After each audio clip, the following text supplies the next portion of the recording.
makuru haravugwa iki? Munyemera makuru yacu tuyahere mu Burundi. Igisirikare cy'u Burundi cyungusa abagera kuri 42 bo mu bwoko bw'abatwa. Naho mu Rwanda hagaragajwe ibisabwa ngo wemererwe gukoresha drones. Tutarihinyana gato cyangwa ngo turebe ku ruhande mu rw'imisozi igihumbi hano muri Gasabo, ishyaka rya Green Party ryatoye abazarihagarara mu matora y'abadepite. Mu burengerazuba bw'u Rwanda muri Repubulika ya Demokarasi ya Kongo, umutwe wa M23 wahinduye ingendo wambariye bidasubirwaho FARDC n'abafatanyabikorwa bayo. Mu makuru haravugwa iki? Mbahaye ikaze mu makuru. Iyi ni BKO, naho nge ndi Bill Kajibwami.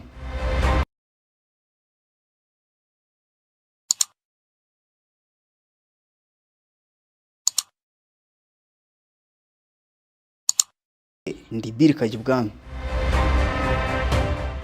Igisirikare cy'u Burundi cyungutse abagera kuri 42 bo mu bwoko bw'abato. Igisirikare cy'u Burundi cyatangaje ko cyungutse urubyiruko rushya rurenga 5,000. Rwatangiye ikosi rurimo 42 bo mu bwoko bw'abatwa. Kuwa gatatu tariki 24 Mutarama nibwo urwo rubyiruko 5,135 abakoze ikizamini cy'imbaraga mbere yo gutangira ikosi rya gisirikare. Burundi buri mu bihugu bigitanga imyanya runaka hagendewe ku moko y'abakoroni. Unako bigenda iyo hatoranwa abagomba kwinjira mu ngabo z'igihugu cyangwa mu ishuri rikuru rya gisirikare ryacyo CMA. Igisirikare cy'u Burundi gikomeje kongera abakinjiramo mu gihe hari amakuru avuga ko cyugarijwe n'ubuke bw'abasirikare bakirimo. Impamvu ngo nuko abenshi mu basirikare bacyo boherejwe mu butumwa hanze y'igihugu, nko muri Repubulika ya Demokarasi ya Kongo, aho u Burundi bufiteyo batayo 6 z'abasirikare bagiye gufasha FARDC kurwanya M23, ndetse no muri Somalia u Burundi bufiteyo batayo 2 z'abasirikare bagiye mu butumwa bw'umuryango wa Afrika yunze ubumwe bwo kugarura amahoro.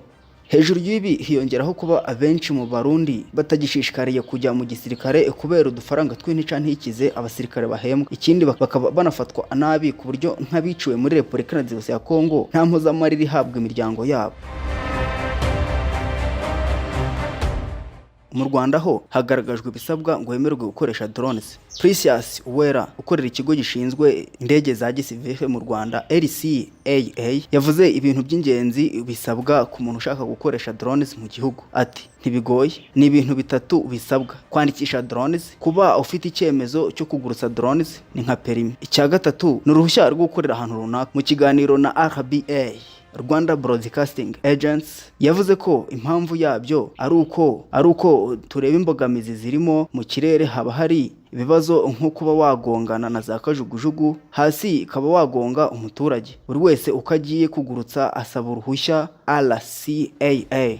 Umuyobozi w'ikigo gikora mu byo kugurutsa drones Locus Dynamics Kagabo Wilson yavuze ko isi iganaho indege zitagira abapilote zizwi nka drone zizaba ari igikoresho gikenerwa na buri muntu wese. Ati tugana hahandi aho kizaba igikoresho cyacu mu buzima bwacu bwa buri munsi. Uburyo wakoresha drones, imbogamizi zabaho ni imitekerereze yawe. Yifate nk'igikoresho nk'uko ufata imodoka ukaba wayitwaramo abanyeshuri, wayitwaramo imyaka n'ibindi. Yatanze ingero nk'aho muri Dubai drones ziri kugeragezwa mu gutwara abantu, mu gihe muri Amerika Zipline zikoresha mu kugemura ibyo kurya. Kugira ngo umuntu ushaka kugurutsa drones akadege katagira abapilote mu Rwanda abone uruhushya bimusaba nibura ibyumweru hagati ya 2 na 4, ndetse bishobora no kugera ku mezi 2 kugira ngo abone ibyangombwa byose bimwemerera kuyivana akayigurutsa mu kirere. Ibi byakomeje kubera benshi urujijo abashaka kuzikoresha, yaba mu buryo bwo kwishimisha cyangwa mu buryo bw'akazi. Bibaza impamvu bifata iki gihe cyose.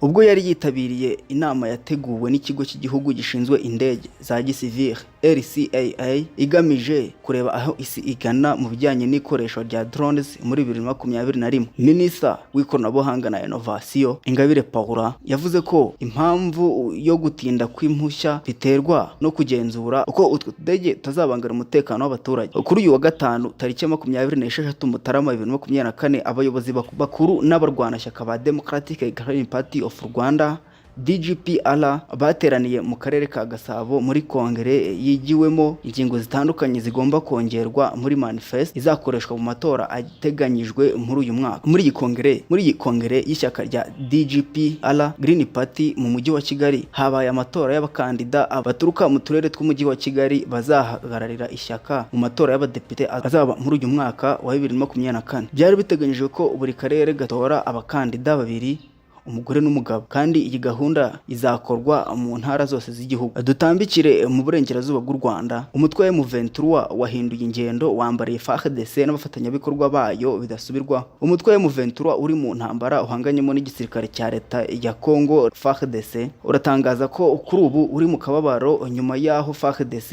yishe bamwe mu baturage bahitwa Mweso hagenzurwaga n'uyu mutwe. M23 isanzwe ivuga ko mu nshingano zayo harimo no kurinda umutekano w'abasivili naho ugenzura, ariko kwa 25 Mutarama 2024 ntiwashoboye izo nshingano kuko igisirikare cya leta ngo cyayinyuze mu jisho cyica abaturage. Igitero cyo kwa 25 Mutarama 2024 Imweso muri territoire ya Masisi cyagabwe hakoreshejwe amabombe na n'ubu bitaramenyekana aho yaturutse, cyahitanye abagera ku 19 hakomereka 27. Lieutenant Colonel Wiringoma yagize ati amakuru ubu dufite ni amakuru umuntu wese adashobora kwihanganira yo kubona kuntu ibintu byifashe mu gace ka Mweso. Ibi ni ibintu twavuze kuva kera, twamenyesheje isi, umuryango mpuzamahanga SADC na EAC, bose tubereka ibintu ihuriro rya leta ya Congo riri gukora. Ibyo tuba tuvuga n'ukuntu leta iri kurasa ku basivili ku bikorwa remezo nk'amashuri, insengero n'ahandi, ariko abantu bose bahisemo kwicecekera. Societe civile